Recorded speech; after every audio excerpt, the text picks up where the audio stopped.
हमारे साथ इस समय पूर्व केंद्रीय मंत्री डॉक्टर संजीव बालियान साहब मौजूद हैं। संजीव बालियान जी, बहुत शुक्रिया एबीपी न्यूज के लिए समय निकालने के लिए। सर, मैं आपके पास आ रही हूँ, आप तो आते भी इसी पश्चिमी उत्तर प्रदेश वाले इलाके से हैं। ये जो फरमान योगी सरकार की तरफ से आया, इसके बाद एक तरीके से ना बहुत हाई तौबा सियासी तौर पर मच गई है और साफ तौर पर कहा जा रहा है कि ये एक ऐसा फरमान है जिसके जरिए सीधे सीधे हिंदू वर्सेस मुसलमान, और आप अभय जी को भी सुन रहे थे, कांग्रेस की तरफ से तो कहा जा रहा है ये एक तरीके से छुआछूत की शुरुआत, जिसमें पहले मुसलमान और अगला नंबर अब दलित भाई बहनों का आने वाला है। ये छुआछूत को बढ़ावा देने वाला है सर योगी सरकार का फरमान। देखिए, जो आपके साथ बैठे हुए हैं लोग, ये शायद कभी कावड़ यात्रा को देखने नहीं गए होंगे, तो इसलिए यहाँ बैठ के टीवी चैनल्स पे ऐसी डिबेट कर रहे हैं। 4 से 5 करोड़ कावड़िया गुजरते हैं हर वर्ष, और ये पहली बार नहीं है। मैं मुजफ्फरनगर से 10 साल सांसद रहा हूँ। हर बार कावड़ यात्रा शुरू होने से पहले जो ढाबा, होटल्स, जो भी वहाँ पे दुकानें हैं, उनको पुलिस के द्वारा बुलाया जाता था। उनकी वेरिफिकेशन हमेशा होती आई है। पहली बात तो ये बहुत नोट कर लीजिए, क्योंकि इतनी बड़ी धार्मिक यात्रा है, 4 से 5 करोड़ लोग हैं, कोई छोटी सी घटना भी उस समय इतनी बड़ी हो जाती है कि वो बेकाबू हो जाता है मामला। इतने लोगों को आप फिर संभाल नहीं सकते।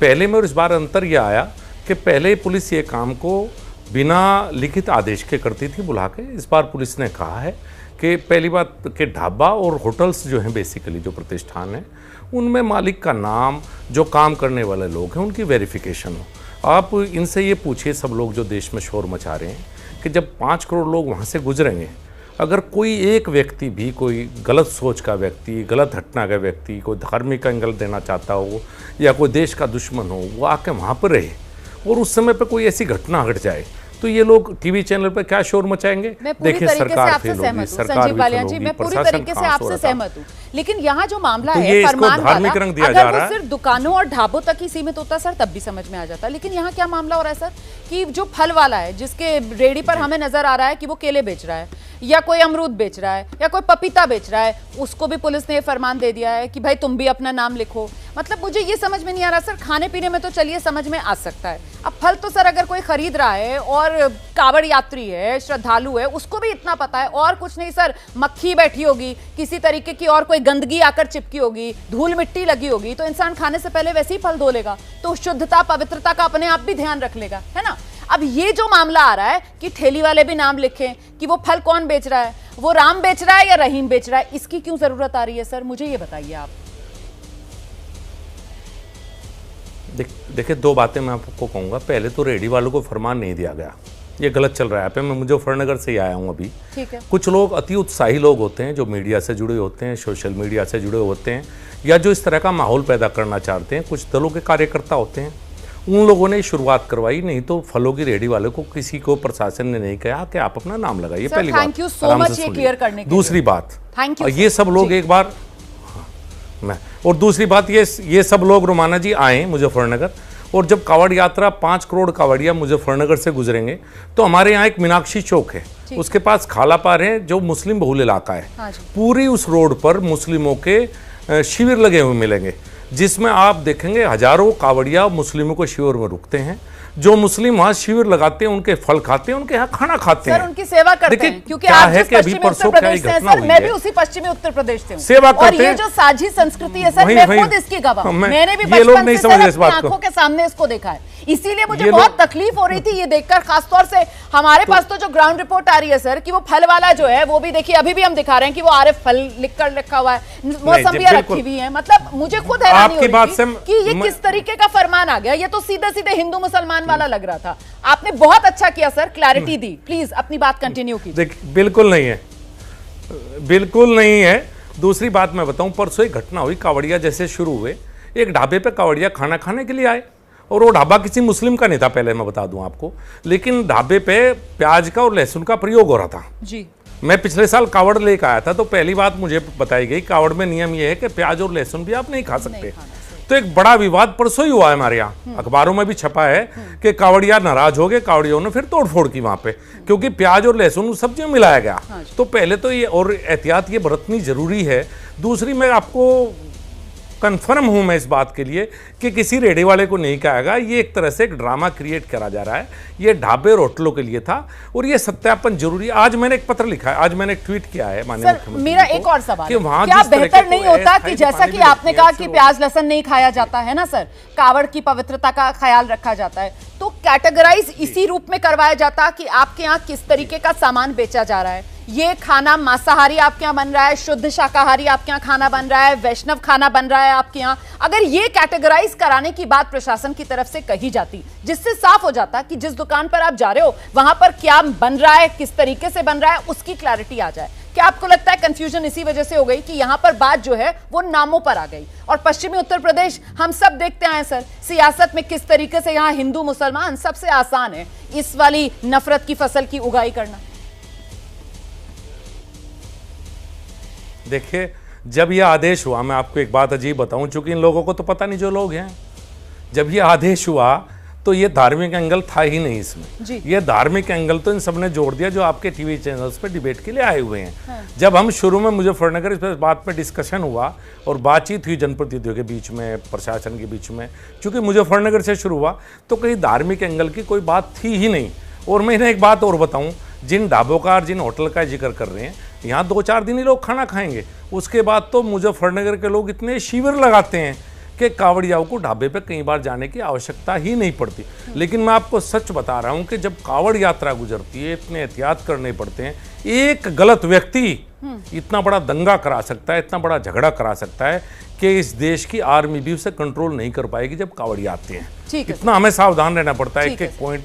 लेकिन उस समय पे मुजफ्फरनगर की जनता ना हिंदू होता, ना मुसलमान, ना सिख, ना ईसाई, सब कावड़ियों की सेवा में लगे रहते हैं। आप विश्वास करेंगे, एक कावड़ गुजरती है मुजफ्फरनगर से, मुजफ्फरनगर के लोग 1000 करोड़ रुपए से ज़्यादा खर्च करते हैं। मैंने एक बार हिसाब लगवाया था, लोग कावड़ियाओं की सेवा पर मुजफ्फरनगर की जनता 1000 करोड़ रुपए हर साल खर्च करती है। सर देखिए, आस्थावान हमारा देश है, सबकी आस्था का हम सम्मान करते हैं। मैं तो कहूंगा इन सबको समझाइए, इन सबको समझाइए। यात्रा है, इसका भी हम सबको एहसास होता है और इसीलिए सब कावड़ियों का सम्मान करते हैं। आप भी पश्चिमी उत्तर प्रदेश से आते हैं सर, मैं भी पश्चिमी उत्तर प्रदेश से आती हूँ। यहाँ पर हमारे साथ जो आरएलडी के प्रवक्ता मौजूद है ना सर, मैं आपके माध्यम से मैं 1 मिनट आपके पास आ रही हूँ सर, आपके पास आ रही हूँ। मनोज चौधरी जी हमारे साथ मौजूद है और उनका लाना इस समय इसलिए जरूरी हो जाता है क्योंकि एक तो आप पश्चिमी उत्तर प्रदेश से आते हैं चौधरी साहब, दूसरी बात यह कि आप बीजेपी के साथी दल हैं।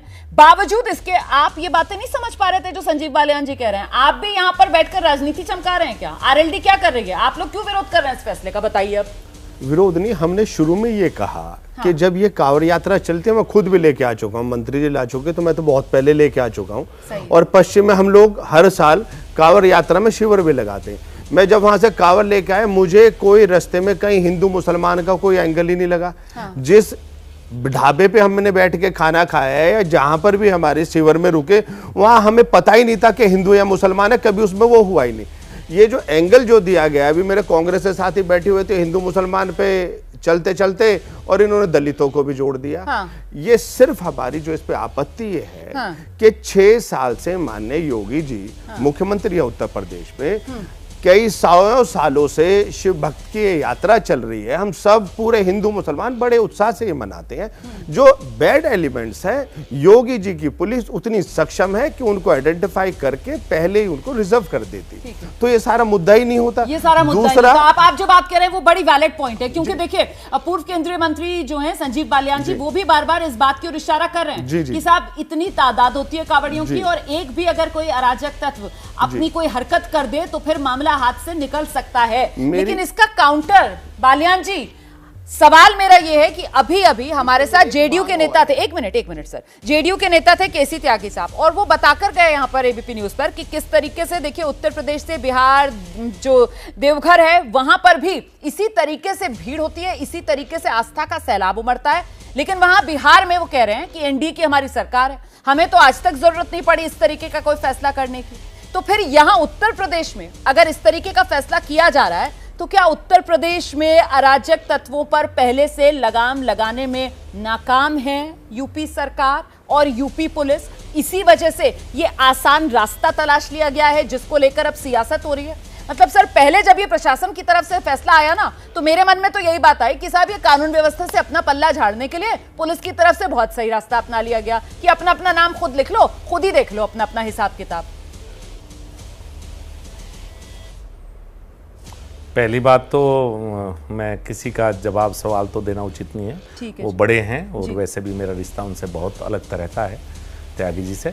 मैं किसी आरोप प्रत्यारोप में नहीं जाना चाहता किसी के ऊपर, लेकिन मैं आपको ये बताना चाहता हूँ कि देश में कहीं 5 करोड़ लोग नहीं आते। जो ये बात कह रहे हैं वो गलत कह रहे हैं। 5 जब कावड़िया गुजरते हैं, इन सबको कहिए कि इस बार मेरी तरफ से दावत है, जितने टीवी चैनल्स पे लोग ये बहस कर रहे हैं कि एक बार आए कावड़ यात्रा देख लें कि वहाँ हालात क्या होती है। 5 करोड़ लोग किसी यात्रा में दुनिया में नहीं होते, कहीं भी नहीं हो सकते। 5 करोड़ लोग जो वहाँ से गुजरते हैं, इतनी बड़ी संख्या होती है। कोई आप ये देखिए जैसे समुद्र आता है पानी, इस तरह से लोग होते हैं।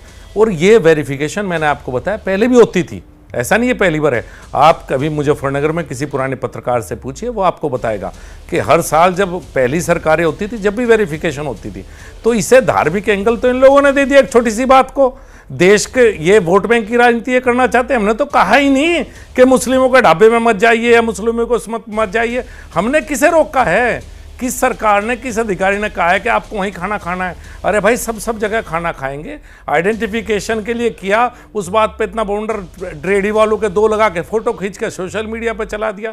तो मैं इस बहस का ज़्यादा हिस्सा नहीं होना चाहता। मैं इतना बताना चाहता हूँ, हमारी साझी संस्कृति है, हम लोग शांति से रह रहे हैं। हमारे यहाँ मुस्लिम भी यात्रा का स्वागत करेंगे और ये सब टीवी चैनल्स पर डिबेट करने वालों का भी स्वागत है, अभिनंदन है। आइए, हमें पुलिस को अपना काम करने दीजिए, इसे बहस का बड़ा मुद्दा मत बनाइए। बहुत धन्यवाद। मन खुश हो गया संजीव बालियान जी आपसे बात करके। बहुत बहुत शुक्रिया सर, एबीपी न्यूज के लिए समय निकालने के लिए और दर्शकों को पूरी तफसील से इस खबर के ये तमाम पहलू बताने के लिए। तो ये पश्चिमी उत्तर प्रदेश के बीजेपी के बड़े नेता, पूर्व केंद्रीय मंत्री संजीव बालियान जी हमारे साथ मौजूद थे।